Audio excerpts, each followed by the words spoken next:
I think we underestimate how often our words are just animal noises, braying, not saying.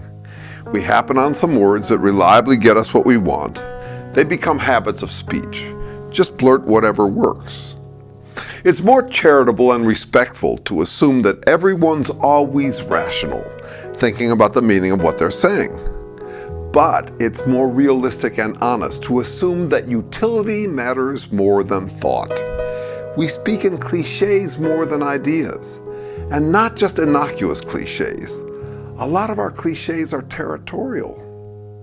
What's most immediately useful for any of us is an uncluttered path to wherever our impulses take us. Our cliches, therefore, tend to be bulldozers.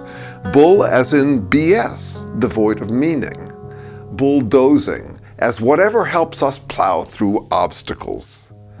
Obstacles block and demotivate us, filling us with doubt about what to do and whether we've got what it takes to do it. Yuck! Who wants that? So we accumulate noping strategies, coping strategies that bray don't go there at anyone discouraging. For example, we'll get in the robotic habit of calling any criticism rude, negative, unkind, judgmental, inappropriate, whatever works to get folks to back off. We can gossip all we want about the mindlessness of other people, but try telling someone to their face that you suspect they don't care about the meaning of what they're saying, that they're just trying to win, and get ready for a counterattack. They'll often just spit out more cliches to shut you down. Faced with a choice between self-doubt and spouting territorial cliches, we all tend to choose the cliches. And we all tend to back down when we're brayed at, which makes people's braying habit work that much more reliably. We might think it's more civilized to back down, but it does enable the braying. If folks back down when we call them rude, why would anyone bother wondering what rude means?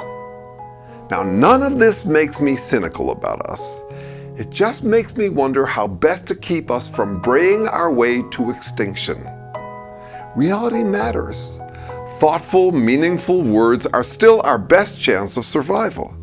It's just that brayed cliches are easier. Lip service, bulldozing clears the path of least resistance. It comes easiest to animals like us.